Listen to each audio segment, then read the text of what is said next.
نحمدہ ونصلی علی رسولہ الکریم اما بعد فاعوذ باللہ من الشیطان الرجیم بسم اللہ الرحمن الرحیم قالوا ان للہ و انا الیہ راجعون صدق اللہ مولانا العظیم ان اللہ و ملائکتہ یصلون علی النبی یا ایھا الذین آمنوا صلوا علیہ وسلموا تسلیما۔ تمام احباب درود پاک پڑھ لے۔ الصلاۃ والسلام علیک یا سیدی یا رسول اللہ وعلی آلک و صحابک یا سیدی یا رحمۃ للعالمین۔ الصلاۃ والسلام علیک یا سیدی یا رسول اللہ وعلی آلک و صحابک یا جد الحسن والحسین۔ حمد و ثنا اللہ وحدہ لا شریک کے لیے جو واجب الوجود اور موصوف بذات ہے۔ ساری کائنات اللہ وحدہ لا شریک کی محتاج ہے، اور اللہ وہ ہے جو مخلوق میں سے کسی کا محتاج نہیں ہے۔ ان گنت لا تعداد بے حد درود و سلام امام الانبیاء خاتم النبیین شفیع روز جزا محمد الرسول اللہ صلی اللہ علیہ وآلہ وسلم کی بارگاہ بے کس پناہ میں، اور کریم آقا علیہ الصلوۃ والسلام کے وسیلہ جلیلہ سے جمیع انبیاء کرام، جمیع اصحاب رسول، ازواج رسول، اجداد رسول، اولاد رسول صلی اللہ علیہ وآلہ وسلم، کریم آقا علیہ الصلوۃ والسلام کی ہر نسبت پہ بے حد درود و سلام۔ عالی مرتبت قابل صد احترام ذی وقار برادران اسلام، آج کا یہ پروقار اجتماع ہمارے نہایت ہی محترم جناب محمد خالد دھوتڑ صاحب، ان کے صاحبزادے محمد عمر خالد مرحوم جو دنیا میں نہیں ہے، اور ہم سب ان کے بخشش کی دعا کے لیے، اللہ سے کرم مانگنے کے لیے، نبی دو عالم صلی اللہ علیہ وسلم کا صدقہ ہم اکٹھے ہوئے ہیں، اور اللہ کی بارگاہ میں دعا کرتے ہیں میرے اللہ ان کو، ان کی لغزشوں کو معاف فرمائے، ان کی کوتاہیاں اور سستیاں معاف فرمائے، میرا اللہ ان کی قبر کو منور فرمائے، کریم آقا علیہ السلام کے صدقے ان کی قبر کو جنت کے باغوں میں سے ایک باغ بنائے، اور ان کے ورثاء کو، ان کے والد کو، ان کے بہن بھائیوں کو، سب کو اللہ صبر جمیل عطا فرمائے۔ آمین ثم آمین۔ دامن وقت میں زیادہ گنجائش نہیں ہے، کیونکہ ہم نے 3:30 بجے جو پروگرام طے تھا ہم نے دعا کرنی تھی، لیکن دھوتڑ صاحب نے کہا جی 4 بجے تک، 4 بجے 4:15 لوگ انتظار کرتے رہیں گے اتنی دیر۔ بہرحال پھر تقریباً کوئی 30-35 منٹ ہے، میں کوشش کروں گا کہ اپنی بات اسی میں کنکلوڈ کروں۔ میں نے قرآن کریم سے چند الفاظ تلاوت کیے ہیں، اور ہمیں اللہ وحدہ لا شریک نے اور کریم آقا علیہ الصلوۃ والسلام نے، نبی کے اصحاب و آل نے ہمیں یہی سکھایا، جب بھی غم ہو، دکھ ہو، مصیبت ہو، جب بھی نقصان ہو جائے، وہ جان کا نقصان ہو، مال کا نقصان ہو، میرا اللہ ہر نقصان سے ہمیں پناہ عطا فرمائے، تو اس حال میں ہم نے کیا کہنا ہے، اور کس طرح اس غم کو ہم نے برداشت کرنا ہے، اس نقصان کا ہم کس طرح اس سے وہ اس کو برداشت کر سکیں گے۔ تو اس کے لیے ہمیں قرآن کریم نے جو ایک جملہ عطا فرمایا، جو ہمیں نبی نے بتایا، وہ کیا ہے؟ اِنَّ لِلَّهِ وَإِنَّا إِلَيْهِ رَاجِعُونَ۔ ہم یہ روز یہ کہتے ہیں، روز یہ سنتے ہیں، روز یہ پڑھتے ہیں، لیکن شاید اس کے مفہوم سے ناآشنا ہیں، ہم اس کے معنی و مطلب اور اس کا وجہ کو نہیں جانتے ہیں۔ تو صرف اتنا سمجھ لیجئے کہ سب سے پہلے، کیونکہ جب بھی مال کا، جان کا، کوئی کاروبار میں کسی طریقے سے نقصان ہوتا ہے تو دل رنجیدہ ہوتا ہے، طبیعت جو ہے وہ کبیدہ خاطر ہوتی ہے، دکھ ہوتا ہے، غم ہوتا ہے، دل جو ہے وہ اس کی دھڑکنیں بے ترتیب ہو جاتی ہیں، آنکھوں سے آنسو رواں ہوتے ہیں۔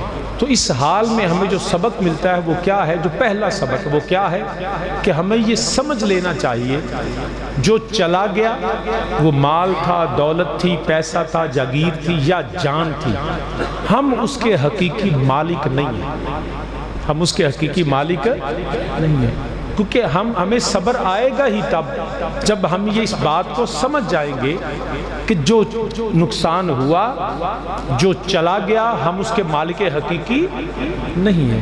یہ اللہ نے ہمیں نعمتیں عطا فرمائی، مال کی نعمت ہے، دولت کی نعمت ہے، صحت کی نعمت ہے، جان کی نعمت ہے، آسائش ہے، آسودگی ہے، ماں جیسا محبت کرنے والا رشتہ دیا، باپ جیسا سہارا دیا، بھائیوں جیسے بازو دیے، بیٹوں جیسی ہمیں آنکھوں کا نور دیا، بیٹیاں دل کا تسکین بنی۔ تو یہ ساری کی ساری جو رشتوں کی نعمت ہے، مال کی نعمت ہے، یہ سب اس کے ہم مالک نہیں ہیں، اس کے ہم مالک نہیں ہیں، حقیقی مالک یہ ہمیں اللہ نے عطا کیا کہ کچھ وقت کے لیے ہم اس سے لطف اندوز ہوتے ہیں، نفع لیتے ہیں، لیکن ایک وقت آتا ہے، آج نہیں تو کل، کل نہیں تو پرسوں، کل نفس ذائقۃ الموت، ہر نفس نے موت کا ذائقہ چکھنا ہے، ہر چیز نے جام فنا پینا ہے۔ اب وہ جو چلا گیا ہے ہم اس کے حقیقی مالک نہیں۔ کون مالک ہے؟ وہ اس جملے میں ہم اقرار کرتے ہیں، سب سے پہلے کہتے ہیں اِنَّ لِلَّهِ، یا اللہ ہمارا تو کچھ بھی نہیں، جو ہے وہ سب تیرے لیے ہے۔ للہ، اس کا تصور ذہن میں راسخ کر لیجئے، قلوب و اذہان میں اس کو جگہ دیجئے اور اس کے معنی و مطلب کو سمجھیے کہ جو بھی ہے، حتیٰ کہ میں اپنی جان کا بھی مالک نہیں، کسی کی جان کا مالک کیسے ہو سکتا ہے؟ میں اپنے مال کا بھی حقیقی مالک نہیں۔ کون مالک ہے؟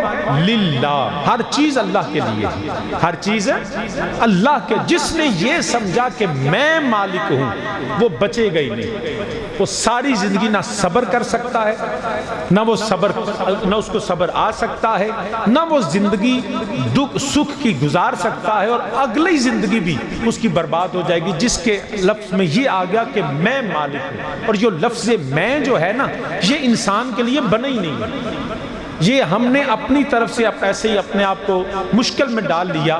لفظ میں، یہ لفظ میں جو غرور ہے نا کہ یہ میرا ہے، یہ میں اس کا مالک ہوں، میں یہ کر دوں گا، میں وہ کر دوں گا، تو جس نے لفظ میں بولا وہ سمجھ لے وہ آج بھی برباد ہے، وہ کل بھی برباد ہے، کچھ بھی اس کا باقی نہیں ہے۔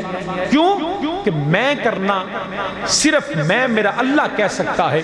جب زمین نہیں رہے گی، جب آسمان نہیں رہے گا، جب مشرق و مغربین نہیں ہوں گے، جب کائنات جو ہے وہ پہاڑ روئی کی طرح اڑا دیے جائیں گے، جب کوئی ذی روح، کچھ بھی نہ سورج میں روشنی نہیں رہے گی، چاند جو ہے وہ ختم کر دیا جائے گا، ہر چیز جام فنا پی جائے گی، تو پھر میرا رب جو المتکبر ہے وہ کہے گا میں ہوں، ہے کوئی میرے سوا؟ کوئی نہیں تھا، نہ ہے، نہ ہو سکتا۔ وہ میرا اللہ تھا، میرا اللہ ہے، اور میرا اللہ ہی باقی ہے، اور وہ سب کو باقی رکھنے والا ہے۔ جو ہے وہ اس کی عطا سے ہے، وہ اللہ کے کرم سے ہے۔ یہ کائنات بھی اگر قائم ہے تو حی و قیوم میرا اللہ وحدہ لا شریک ہے جو اس کو قائم رکھے ہوئے ہے۔ اگر میں زندہ ہوں تو میں اپنی وجہ سے نہیں ہوں، اگر میرے پاس صحت ہے تو میری اپنی کوئی کوشش نہیں ہے، یہ میرے اللہ کے فضل سے ہے، یہ میرے اللہ کے کرم سے ہے۔ تو لفظ میں کو اپنی زندگیوں سے نکال دیجئے کہ میں بہت کچھ ہوں، ہم کچھ بھی نہیں ہیں۔ آج ہم یہاں بیٹھے ہیں، پتہ نہیں اس ممبر سے اتر بھی سکتا ہوں کہ نہیں سکتا، کوئی یہ دعویٰ نہیں کر سکتا۔ بڑے بڑے لوگ ہیں، جس نے میں بولا وہ ذلیل و رسوا ہو گئے۔ سب سے پہلے جس شخص نے مخلوق میں سے میں کا لفظ بولا وہ عزازیل ہے، جس کو آج ہم ابلیس اور شیطان کے نام سے جانتے ہیں۔ جب میرے اللہ وحدہ لا شریک نے فرمایا نا وَإِذْ قُلْنَا لِلْمَلَائِكَةِ اسْجُدُوا لِآدَمَ فَسَجَدُوا إِلَّا إِبْلِيسَ، میرے اللہ نے فرمایا تمام میرے آدم کی تعظیم کے لیے جھک جاؤ، تو اس نے تصور کیا عبادت میری زیادہ، عمر میری زیادہ، تقوی میرا زیادہ، علم میرا زیادہ، میں بڑا رب کا محبوب اور مقرب بندہ ہوں، تو میں اس کی تعظیم کیوں کروں، اس کو میری تعظیم کرنی چاہیے۔ اس کے دل میں غرور آیا، قرآن نے کہا ابا واستکبر، اس نے تکبر کیا، غرور کیا، گھمنڈ کیا کہ میں اس کو کیوں مانوں، اس کو عزت میں کیوں دوں، میری اپنی بڑی عزت ہے۔ تو یہ اس کے دل کے اندر لفظ میں آ گیا، اور رب نے کہا سجدہ کرو، اس نے کہا میں تو نہیں کروں گا۔ رب نے کہا کیوں نہیں کرے گا؟ قرآن کا اس نے کہا انا خیر منہ، میں اس سے بہتر ہوں، جس کو تو نے بنایا ہے نا آدم، انی جاعل فی الارض خلیفہ کا تاج جس کو دیا، تو میں تو فرشتوں کا سردار ہوں، میں تو لاکھوں سال تیری عبادت کرتا رہا، میں تیرا مقرب بندہ، تو انا میں خیر منہ، میں اس آدم سے بہتر ہوں۔ یہ وہ لمحہ تھا جب وہ فرشتوں کا سردار راندہ درگاہ ہوا، جب وہ ذلیل و رسوا ہوا، رب نے لعنت کا طوق اس کے گلے میں ڈال کے فرمایا فخرج، اب تیری اس بارگاہ میں جگہ نہیں ہے، تو میرے سامنے کہتا ہے کہ میں بھی ہوں؟ کون ہے تو، تیری اوقات کیا ہے؟ عزت اس کی ہے جس کو میرا اللہ عزت عطا فرماتا۔ تو کسی کی عزت دیکھ کے، کسی کی دولت دیکھ کے، کسی کے پاس نعمتیں دیکھ کے، کسی کی شان و شوکت دیکھ کے، کسی کی آسودگی دیکھ کے یہ نہ سوچیں کہ میں اس سے بہتر ہوں یا یہ کیا ہے، نہیں، ہماری کوئی اوقات نہیں۔ ہاں اتنی اجازت ضرور ہے، جب کوئی دیکھو تو اللہ سے یہ نہ کہو کہ یا اللہ اس کو کیوں ملا، بلکہ یہ کہو یا اللہ اس کو دیا مجھے بھی عطا کر دے۔ ایسی عزت، ایسی شان، ایسا مرتبہ، ایسی آسودگی، ایسی رحمت، ایسی نعمت یا اللہ مجھے بھی عطا کر۔ اس کے خزانوں میں کسی چیز کی کمی نہیں۔ تو لفظ میں کو اپنی زندگیوں سے آج یہ فیصلہ کر لیں کہ ہم نے میں نہیں کرنی۔ ہم نے جس نے میں کہا وہ ذلیل ہوا، عزت والا وہ ہے، رہا وہ جس نے تو کہتا رہا۔ نبیوں نے کہا ہم کیا ہیں، مولا تو ہی تو ہے۔ آپ دیکھ لیجئے دنیا کے اندر وہ ایسے لوگ آئے، فرعون جیسے، نمرود جیسے، شداد جیسے، حامان جیسے، ابو جہل و ابو لہب جیسے، عتبہ شیبہ ولید و امیہ جیسے، یزید جیسے بھی لوگ آئے۔ ان کی زندگیوں کو دیکھیں، میں کرتے رہے، لوگوں کو اپنے سامنے جھکایا، خود معاذ اللہ زمین پہ خدا بن کے بیٹھ گئے۔ آج کوئی فرعون سے پوچھے نا تو کدھر ہے، تیری بادشاہت کدھر ہے؟ نہ فرعون رہا، نہ اس کی فرعونیت رہی، نہ نمرود رہا، نہ اس کی نمرودیت رہی، نہ وہ شداد رہا، نہ شدادیت رہی۔ یاد رکھنا، ابو جہل ابو لہب چلے گئے، دنیا کے اندر بچا وہی ہے، باقی وہی ہے، عزت وہی ہے۔ نمرود کی نہیں، عزت ابراہیم علیہ السلام کی ہے، عزت حضرت موسیٰ علیہ السلام کی ہے۔ ارے ابو جہل و ابو لہب، عتبہ شیبہ ولید و امیہ قابل عزت نہیں، وہ میں کرنے والے تھے۔ عزت ابو بکر صدیق کی ہے، عمر فاروق کی ہے، عثمان غنی کی ہے، حیدر کرار کی ہے۔ یہ ہیں وہ لوگ جو قابل عزت ہیں، جن کے دل میں کبھی میں نہیں آیا۔ یزید نے کہا میں، کتنا ظلم کیا اس نے اپنی تخت کے لیے، اس نے تخت کو اپنا ملکیت سمجھا، اپنے راج کو دوام دینا چاہی، آل مصطفیٰ پہ ظلم و ستم کیا۔ لیکن میرے آقا حسین کی شہادت کے بعد وہ 3 سال بھی اپنی حکومت کو قائم نہ رکھ سکا۔ آج نہ یزیدیت ہے، نہ یزید ہے، نہ اس کا راج ہے، نہ اس کا تاج ہے، نہ اس کا تخت ہے۔ حسین کل بھی تھا، حسین آج بھی ہے۔ تو یہ بات ہمیں سمجھ آ جانی چاہیے کہ ہم کچھ بھی نہیں ہیں، کسی دے نال وفا نہیں کیتی، اس دنیا بے اعتباری۔ مجھے خاص طور پہ، کیونکہ یہاں تو ایسا مول، لیکن دھوتر صاحب نے کہا جی خاص طور پہ آپ اشعار ضرور پڑھیں، تو میں پڑھ دیتا ہوں، لیکن کہ جب میں شعر پڑھتے ہیں تو پھر کوشش کرتے ہیں کہ ہم سب مل کے پڑھیں، اور یہ ایک سبق کے طور پہ، ہم لیسن کے طور پہ اس کو یاد رکھیں۔ شعر کا مقصد صرف سن کے مست ہونا نہیں ہوتا، اس کے اندر حکمت کی باتیں ہوتی ہیں جو ہمیں سمجھ لینی چاہیے۔ تو یاد رکھیں کہ وہ چلا گیا، باقی کل بھی اللہ تھا، آج بھی اللہ ہے، یا جس کو میرے اللہ نے قائم رکھا ہے۔ تو یہ دنیا، اس کو کوئی ثبات نہیں ہے کہ کسے دے نال وفا نہیں کیتی،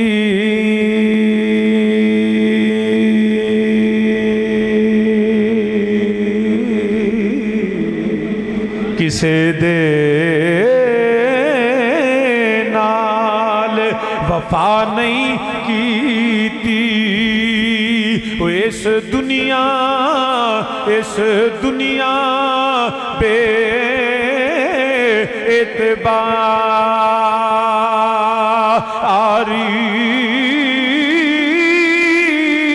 وہ ایتھے کسے دے پیر نہیں لگے، تے سارے ٹر گئے، وہ سارے ٹر گئے، بارو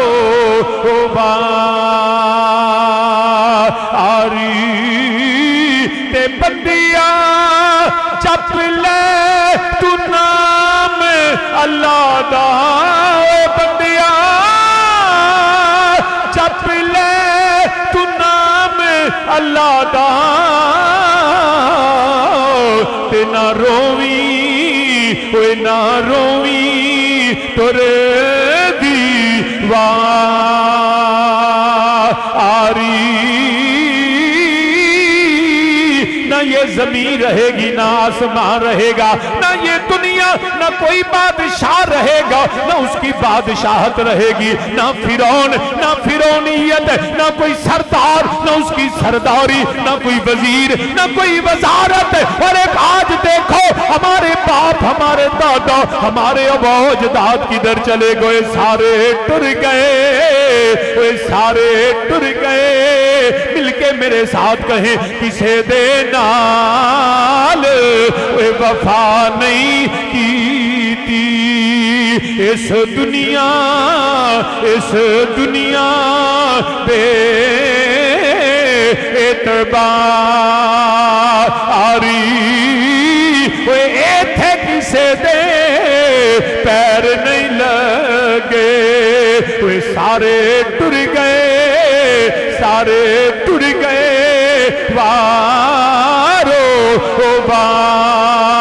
واری، صدا نہ باغی بلی بلی بولنے تے، صدا نہ باغی بہاراں تے، صدا نہ ماپے حسن جوانی تے، صدا نہ صحبت یاراں، کیونکہ سارے ٹر گئے، وارو واری، تے بندیا جپ لے نام اللہ دا، تے نہ روئی، نہ روئی ترے دیواری۔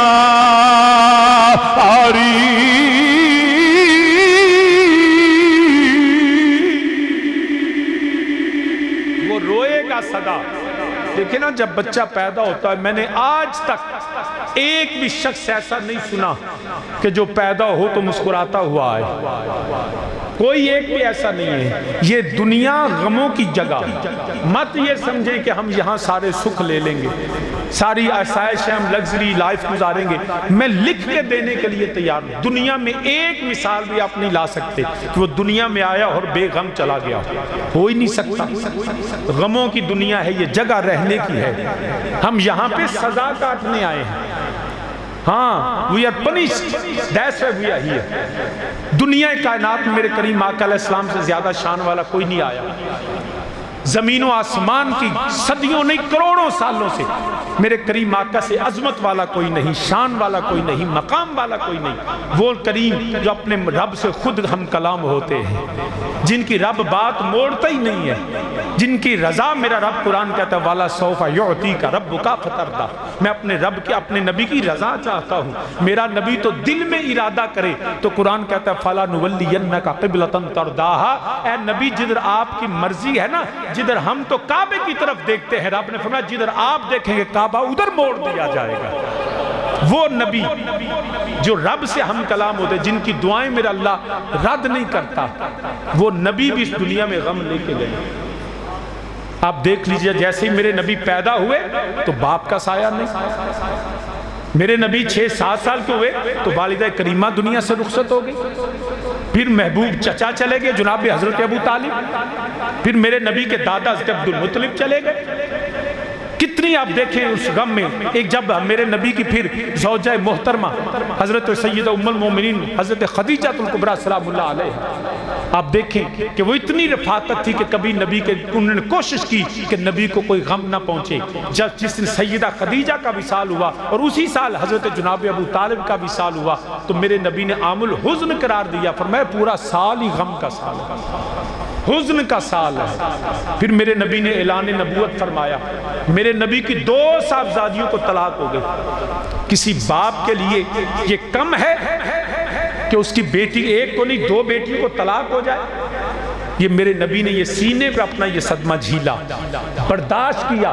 حضرت سیدہ زینب اور سیدہ ام کلثوم میرے نبی کی شہزادی کو طلاق دے دی گئی، میرے نبی نے پھر بھی صبر کیا۔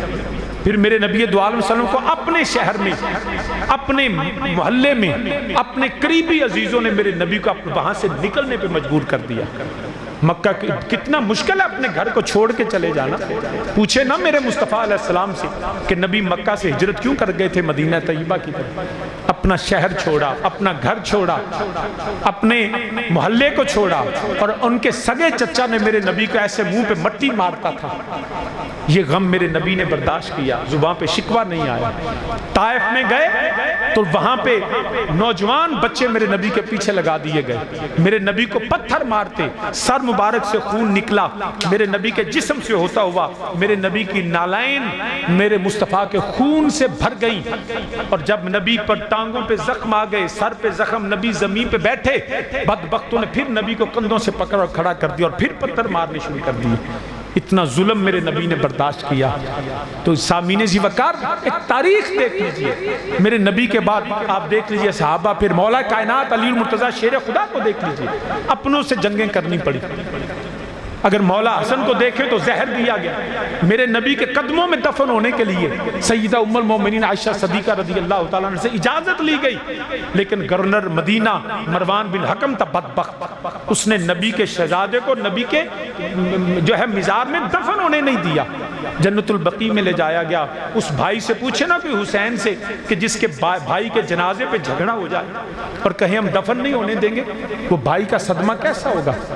پھر مولا حسین کو دیکھے، کربلا کی تاریخ دیکھے، اتنے ظلم ہم پہ تو اتنا غم ہم پہ تو نہیں آئے۔ جو سب سے زیادہ محبوب ہوتا ہے غم بھی اسی کے لیے زیادہ ہوتے ہیں، پھر وہ حوصلہ بھی وہی دیتا ہے۔ برادران اسلام، اس لیے یہ مت سمجھیں کہ ہم یہاں پہ ہنی مون ٹرپ پہ آئے ہوئے ہیں، نو، ہم یہاں غم جھیلنے آئے ہیں، ہم یہاں کی مخلوق نہیں ہیں، یہ سمجھ لیجئے، ہم زمین کے رہنے والے، ہم اس پلانٹ کے نہیں ہیں۔ دیکھیں نا ہم یہاں پہ، اس کی تو اب تو سائنٹیفکلی بھی یہ پروون ہے کہ دنیا جہاں کے جو پرندے ہیں درندے ہیں وہ جس جگہ پہ رہتے ہیں اسی جگہ، مثال کے طور پہ موسم بدلتا ہے، کبھی آپ نے دیکھا کہ جانوروں کو سردی گرمی لگتی ہے، وہ بھی اپنے کپڑے لباس بدلتے ہیں۔ وہ جو برفانی ریچھ ہوتا ہے قطب شمالی میں رہتا ہے، -40 جو ہے وہ سیلسیس میں بھی ہوتا ہے، برف جمی ہوتی ہے پانی میں، لیکن وہ اسی پانی میں رہتا ہے، اس کو تو سردی نہیں لگتی۔ جو گرمیوں میں رہتے ہیں اسی طرح رہتے ہیں۔ جو کھاتے ہیں، کوئی شخص کوئی جانور پکا کے نہیں کھاتا، جو گھاس کھاتا ہے وہ بھی اس طرح کھاتا ہے، جو گوشت کھاتا ہے وہ بھی۔ ہم موسم بدلے تو ہمارے مزاج بدلتے ہیں، ہمارے بیماریاں آتے ہیں، کسی کو وائرل ڈیزیزز تو سب پہ آتی ہیں، دائمی مرض کسی جانور کو نہیں ہوتا، کسی پرندے کو کوئی دائمی مرض نہیں ہے کہ اس کو شوگر ہوگی، اس کو بلڈ پریشر ہوگی، یہ مستقل مرض ہو گیا۔ انسان مستقل مریض بن جاتا ہے، ان پہ وائرل ڈیزیزز ضرور آتی ہیں، لیکن دائمی مرض کسی جانور کو نہیں ہوتا، ہمیں وہ بھی ہوتے ہیں۔ ہم کھانے کے لیے یہاں پکا کے کھاتے ہیں، ہم یہاں زمین کا بنا ہوا نہیں کھا سکتے، نہ گوشت کھا سکتے ہیں، نہ اس طرح سبزی وغیرہ کھاتے ہیں، پکا کے کھاتے ہیں۔ کیوں کھاتے ہیں پکا کے؟ اس لیے کہ ہم یہاں کے نہیں ہیں، ہمیں اللہ نے جنت میں بنایا آدم علیہ السلام کو، وہاں پہ رکھا، اور وہاں سے پھر جب شیطان نے لغزش دی تو پھر اللہ نے آسمان سے زمین پہ اتارا، اب جاؤ، ہمیں وہاں پہ پکانے کی ضرورت نہیں ہوگی، جو جنت میں جائیں گے وہاں پکا پکایا ملے گا۔ ہم وہاں کی مخلوق ہیں، ہمارے جسم کی ناز کی، اور جس طرح دیکھیں نا جتنا سست الوجود ہم ہیں، ہم اپنے کھانے کے لیے بھی سستی کر جاتے ہیں، کیونکہ ہم یہاں کے ہیں نہیں، ہمیں تو اللہ نے لگژری لائف دی تھی۔ It was like a control shed in the paradise. We were living over there very nicely and happily. تو ہم تو یہاں وہ جو عمل ہوا اس کی وجہ سے آ گئے، اب یہاں سے ہم نے واپس جانا ہے۔ برادران اسلام، باتیں تو بہت ہیں، میں کنکلوڈ کرتا ہوں، اتفاق سے اس طرف میں نکل گیا۔ یہ بات سمجھ لیجئے، پہلی بات کہ ہم کسی چیز کے حقیقی مالک نہیں ہیں، دوسرا ہم یہاں کے رہنے والے نہیں ہیں، ہم زمین کے باسی نہیں ہیں، جانور پرندے پانیوں میں رہنے والے سب یہاں کے ہیں، ہم جنت سے آئے ہیں۔ اب واپسی بھی قرآن کہتا ہے اِنَّ لِلَّهِ وَإِنَّا إِلَيْهِ راجعون، تم نے لوٹ کر آنا ہے۔ کبھی میں نے نہیں پڑھا رب نے آ کر ان جانوروں نے بھی لوٹ کے آنا ہے، وہ مر جائیں گے یہی ختم ہو جائیں گے، جانور کا کوئی حساب کتاب نہیں ہوگا، there will be no accountability on the day of the judgment، کوئی ان کا چاہے وہ جمع تفریق نہیں ہوگی، وہ آئے کھایا افزائش نسل ہوئی مر گئے، انسان سے سارا حساب کتاب ہوگا۔ کیوں کہ ہم یہاں رہیں گے نہیں، ہم جائیں گے لوٹ کے، راجعون، ہم نے پلٹ کے جانا جہاں سے آئے ہیں۔ اب یہ ڈیپینڈ ہم پہ کرتا ہے کہ ہم واپس کہاں پلٹتے ہیں، یہ اللہ نے ہمیں اختیار دیا۔ وہ کہتے ہیں نا ہم ساڈے گل وچ دو زنجیراں، ایک جبراں دی ایک قدراں دی، ساڈے سارے کم ادھورے نہیں، مجبور بھی نہیں مختار بھی نہیں، ہم نے لوٹ کے جانا ہے تو یہ اختیار اللہ نے ہمیں دیا کہ it's your choice, you have to decide where you have to go back. کہاں پہ لوٹ کے تم نے جانا ہے، وہ کون سی جگہ ہے؟ اب دو مقام ہیں لوٹنے کے، ایک کو جنت کہتے ہیں، ایک کو جہنم کہتے ہیں. اس زندگی کے بعد موت آئے گی، پھر موت کے بعد جو زندگی ہے نا وہ اس کے بعد پھر موت نہیں ہے، نہ جنت میں موت ہے نہ جہنم میں موت ہے. تو لوٹ کے جب جانا ہے تو فیصلہ کس نے کرنا ہے؟ ہم نے کرنا ہے. اب ہم کام کریں جہنمیوں والے اور دعا مانگے یا اللہ میں جنت دے دیں. بھی ہم نے جانا لاہور ہے، منہ ہمارا اسلام آباد کی طرف ہے، تو ہم کیسے لاہور پہنچیں گے؟ صرف دعائیں مانگے یا اللہ سانو لاہور پہنچا دے. اللہ کہتا ہے پہلے اپنا رخ منزل کی طرف کر، پھر دعائیں مانگ، پھر میں تیرے رستے میں حفاظتیں کروں گا. منہ ہمارا جہنم کی طرف اور دعائیں مانگتے ہم جنت کی. کیسے ہم جا سکتے ہیں وہاں؟ کیسے ہو سکتا ہے یہ؟ کہ پہلے رخ اپنا درست کرنا ہوگا. اس کے لیے دو چیزیں ضروری ہیں، ایک ایمان ہے، دوسرا نیک اعمال ہے. اس پہ ڈیپینڈ کرتا ہے کہ ہم کہاں جا رہے ہیں. یہ کوئی مشکل کام نہیں ہے. ہر شخص خود دیکھ لے کہ مرنے کے بعد میری جگہ کون سی ہوگی. کسی سے فتویٰ لینے کی ضرورت نہیں، کسی سے پوچھنے کی ضرورت نہیں. شام کو جائیں مصلی پہ بیٹھ کے دیکھیں کہ میری پچھلی زندگی جنتیوں والی ہے کہ جہنمیوں والی ہے، پتہ چل جائے. تو دو چیزیں بنیادی ہیں، اسی بات کو میں کنکلوڈ کروں گا. پہلی ہے ایمان. ایمان مقدم ہے، عمل بعد میں ہے. جہاں بھی قرآن نے آیا ان الذین آمنوا وعملوا الصالحات، اعمال صالح کا ذکر بعد میں ہے، کیونکہ جنت میں، یہ میں پوری ذمہ داری سے بات کر رہا ہوں، کوئی شخص جنت میں بغیر ایمان کے نہیں جائے گا. کفر کی حالت میں مر گیا، شرک کی حالت میں مر گیا تو جنتی نہیں ہے.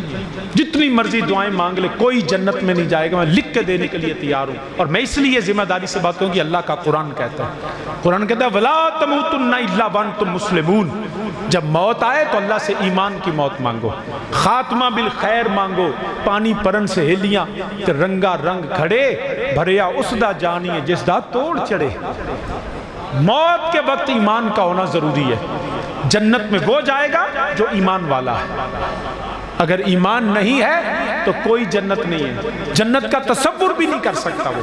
تو ایمان، اب ایمان میں خدا کی وحدانیت، وہ اللہ وحدہ لا شریک، وہی سجدے کی لائق، وہی پوجا کی لائق، وہی عبادت کی لائق، اس کے سوا کوئی الہ نہیں ہے. عقیدہ توحید پہ پابند ہو جائیے.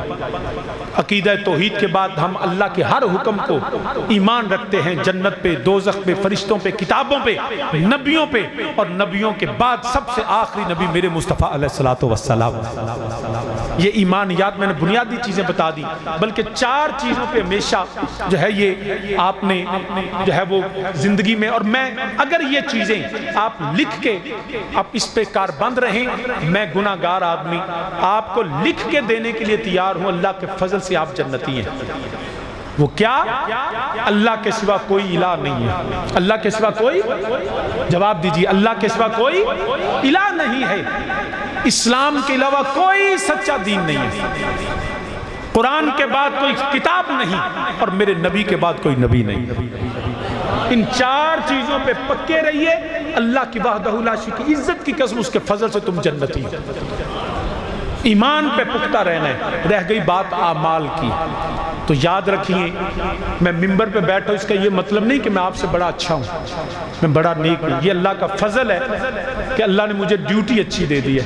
ورنہ میں بھی آپ کی طرح، ابرار صاحب میرے ملک صاحب کلاس فیلو ہیں، میں انہی حافظ آباد میں 2000 میں نے وکالت شروع کی. لاہور وکالت کرتا رہا، پھر میں لنڈن چلا گیا، وہاں میں نے وکالت کی، پھر ہائی کورٹ میں. تو میں تو وکالت کرتا تھا. یہ سارے دوست مجھے جانتے ہیں، ان کے سامنے میں فائلیں لے کے کورٹس میں جاتا تھا. میرے اللہ نے فضل کیا، پہلے میں ایک شخص کی وکالت کرتا تھا، آج میں دین اسلام کی وکالت کرتا ہوں. یہ میرے اللہ کا فضل ہے.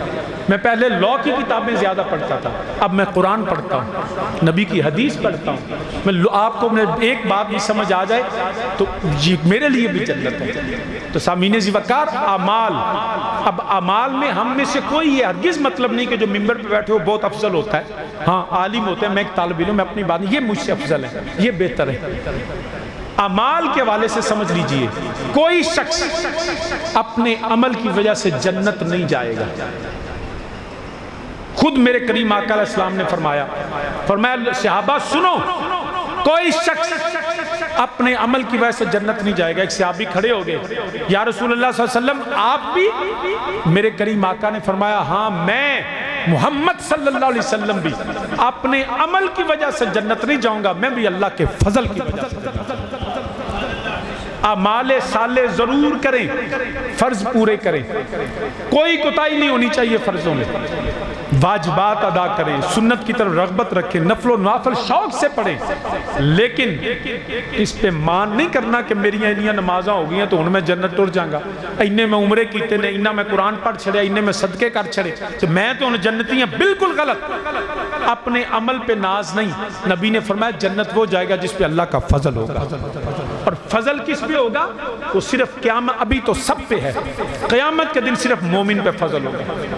مومن کے لیے قرآن کہتا ہے اللہ بِإِذْنِهِ، میرا اللہ اجازت دے گا، میرے نبی کو مقام محمود دیا ہے، میرا نبی سر پہ تاج شفاعت پہنے گا، میرا اللہ اجازت دے گا اے میرے محبوب تو اشارہ کر جس کے سینے میں رائی کے دانے کے رب اور ایمان ہے اس کی بھی شفاعت کر دے۔ تو عمل پہ جنت نہیں، عقیدے پہ جنت ہے، ایمان پہ جنت ہے۔ عمل میں کوتاہی ہو گئی تو رب کی معافی کا فرماتا ہے، عقیدے میں کوتاہی ہوئی تو معافی نہیں ہوگی۔ کفر و شرک کی کوئی معافی نہیں اگر اس حال میں مر گیا۔ گناہگار جتنا بھی ہو، آسمان کے ستاروں کے برابر اس کے جو ہے وہ گناہ ہو، زمین کی ریت کے ذروں کے برابر گناہ ہو، اللہ سے معافی مانگ۔ اللہ کہتا ہے تو مانگ تو صحیح، میں تجھے معاف فرما دوں گا۔ اور اگر اس حال میں بھی گناہگاری کی حالت میں بھی مر گیا تو پھر بھی یاد رکھنا، یہ نہ سمجھنا کہ تم مایونا لا تقنطوا من رحمت اللہ، اللہ کی رحمت سے مایوس نہ ہونا۔ ارے اللہ تو جبار و قہار ہے، لیکن نبی کے متعلق قرآن کہتا ہے عزیز علیہ ما عنتم حریص علیکم بالمؤمنین رؤوف الرحیم۔ میرے نبی کو اپنے امتی کی تکلیف گوارا ہی نہیں، امتی تکلیف میں ہوگا تو میرا نبی اس کی تکلیف کو رفع فرما دے۔ عزیز علیہ ما عنتم حریص، دیکھیں قرآن نے کیا لفظ استعمال کیا اپنے حبیب کریم صلی اللہ علیہ وسلم کے لیے۔ اللہ نے ہمیں یہاں یہ گالی لگتی، کسی کو کہو تم بڑے حریص ہو تو وہ گلے کو پکڑ لیتا، تو کون ہے مینو آکھن والا، مینو حریص آکھی، یا ہم نیگیٹو معنوں میں لیتے ہیں اس کو کہ حریص، میں نہیں حریص، لیکن قرآن نے نبی کو کہا عزیز علیہ ما عنتم حریص علیکم بالمؤمنین رؤوف الرحیم۔ اے نبی تو حریص ہے، کن معنوں میں؟ بالمؤمن، اپنے غلاموں کے لیے۔ ہم یہاں لینے کے لیے حریص ہیں، میرا نبی دینے کے لیے حریص ہے۔ ہم لینے کے لیے بھاگتے ہیں، نبی دینے کے لیے بھاگتا ہے۔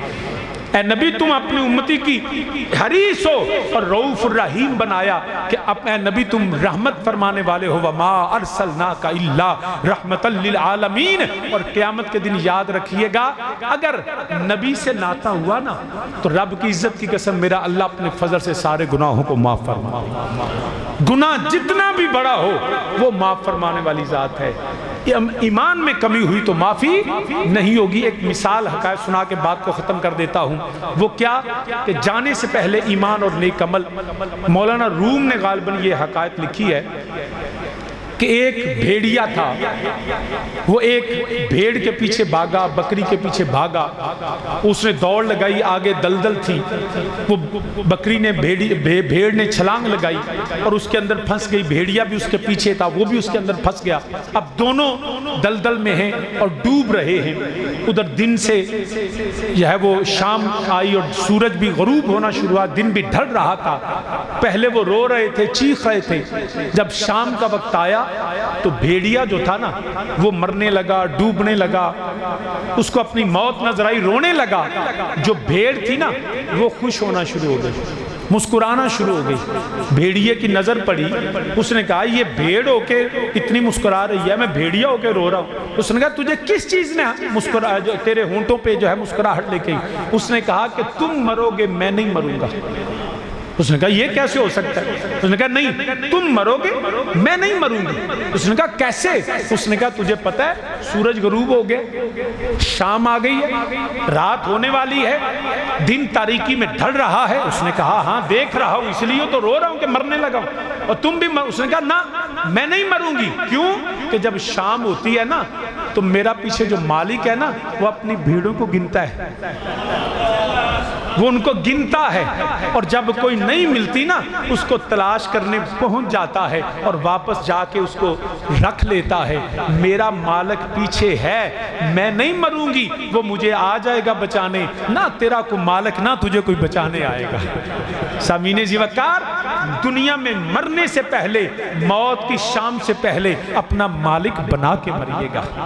جب قبر کے اندھیروں میں ڈوبنے لگیں گے نا، جب حشر کی طوفان اور آندھیاں، سوا نیزے پر سورج تانبے کی زمین ہوگی، کوئی پوچھنے والا ماں باپ نہیں پوچھیں گے، رشتہ دار نہیں پوچھیں گے، کوئی جماعت کوئی دھڑا کوئی نہیں پوچھے گا، تو کیا ہوگا؟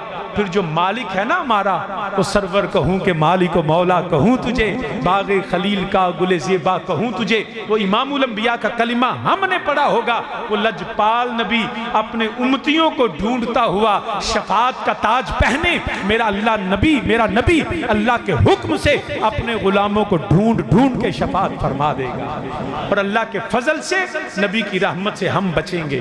کیوں؟ کہ ہم مالک بنا کے گئے ہیں۔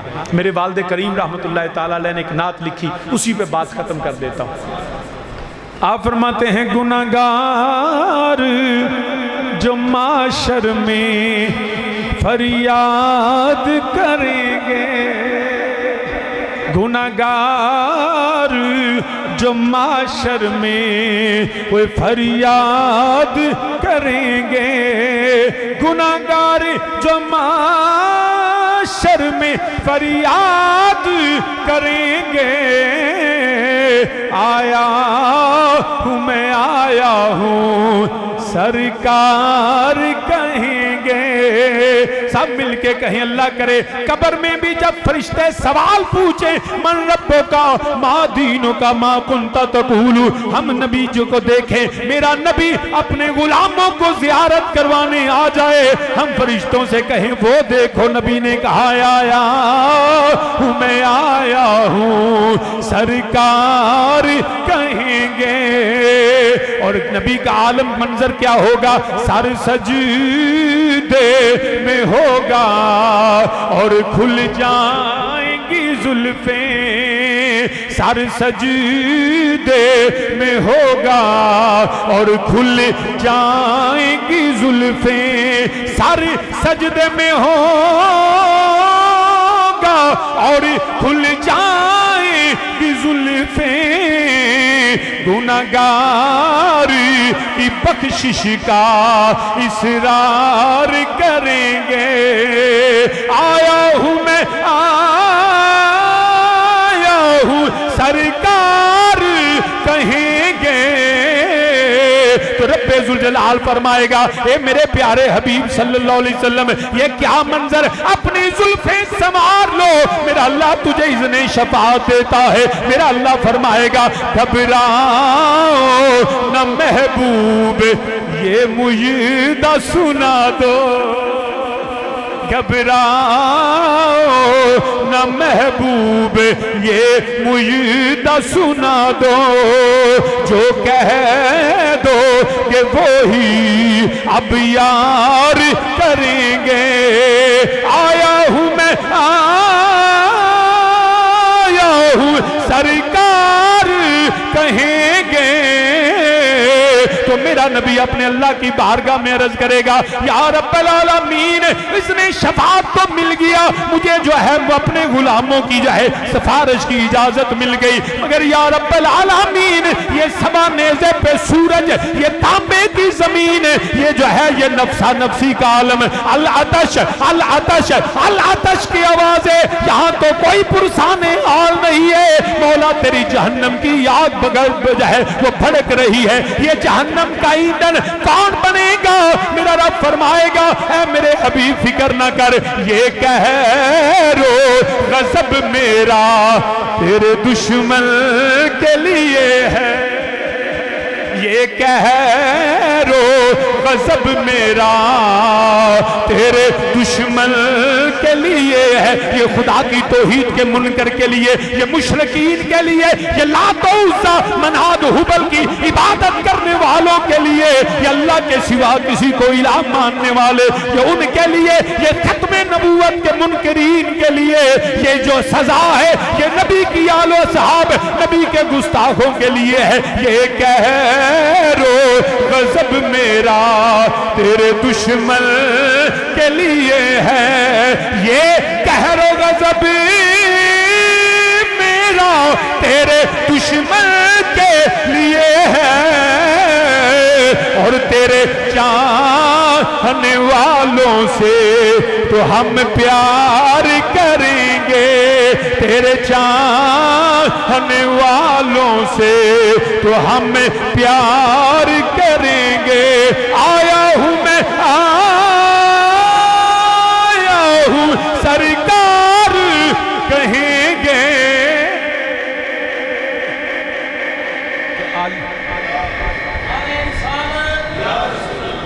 تو سامعین ذی وقار، ایمان اور نیک اعمال، لیکن بھروسہ عمل پہ نہیں، بھروسہ اللہ کی ذات پہ یا نبی کی ذات پہ ہے۔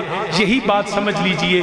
گناہوں کی معافی، موضوع پھر بدلتا آگے چلتا رہے گا، پھر زندگی رہی تو پھر اب کیونکہ بات کنکلوڈ بھی ہوگی، اب مہمان بھی ظاہر ہے، لوگوں کی مصروفیات ہوتی ہیں انشاءاللہ۔ تو ویسے تو یہ ذکر ایسا ہے، لوگ تھکتے نہیں ہیں، لطف آتا ہے، لیکن ٹائم کا ہمیں احساس کرنا چاہیے۔ دوتر صاحب کی محبت اپنی جگہ، لیکن میری اپنی بھی کچھ مصروفیات ہیں، تو انشاءاللہ تعالیٰ میں کہڑا کوئی کراچیوں آیا جڑا کوئی، میں دیکھ رہا ہوں بہت سے بندے تو ہر جمعے کو وہاں ماشاءاللہ جمعہ پڑھتے ہیں، پھر تسی تو ہر جمعے ہوندے ہو، تسی تو روز سن لیندے۔ تو سامعین ذی وقار، ایمان اور نیک عمل، کسی کا کتنا بڑا بھی گناہ ہو وہ اللہ سے توبہ کرنی چاہیے، اور گناہ گار کے لیے بخشش کی دعا ہے، کافر کے لیے بخشش کی دعا نہیں ہے۔ اس لیے اپنے ہر مومن کے لیے دعائیں مانگتے رہیں اور ہمیشہ بخشش کی دعا کرتے رہیں۔ میرا اللہ ہمیں، ہمارے آبا و اجداد کو، تمام امت مسلمہ کو، بالخصوص عزیزم محمد عمر خالد کو اللہ پاک ان کی بخشش فرمائے، ہم سب کے ان کے بھی گناہوں کو معاف فرمائے، آمین بجاہ النبی الکریم صلی اللہ علیہ وسلم۔ دوسرا ایک یہ میں نے اشتہار دیکھا، اس پہ لکھا تھا برسی۔ عمومی طور پہ یہ لفظ ٹھیک ہے، ویسے برسی کا مطلب ایک سال کے بعد، برس گزر گیا اور یہ پہلی برسی ہے کہ سال کے بعد ہے، تو لیکن یہ لفظ میں کوئی فرق نہیں ہے، لیکن کیونکہ یہ لفظ عمومی طور پہ جو ہے وہ دیگر جو قومیں ہیں وہ استعمال کرتی ہیں، اینول ان کی جو کسٹمز ہوتی ہیں ان کو اس کو کہتے ہیں، تو ہمیں جو چاہیے وہ یہ سالانہ ختم پاک، ٹھیک ہے نا، یا اصالِ ثواب کی محفل میلاد بسلسلہ ختم پاک، تو یہ برسی کا لفظ ہمیں نہیں استعمال کرنا چاہیے، معنی میں کوئی حرج نہیں، لیکن ہم تو بخشش کی دعا کے لیے آتے ہیں، تو دعائے بخشش رکھ لیں، اصالِ ثواب محفل رکھ لیں، محفل ذکر مصطفیٰ بسلسلہ اصالِ ثواب یا دعائے بخشش، تو ہمیں اپنے وہ اصلاحات جو ہیں استعمال کرنی چاہیے جو ہمارے ہاں رائج ہیں۔ اللہ پاک ہمیں توفیق عطا فرمائے، آمین بجاہ النبی۔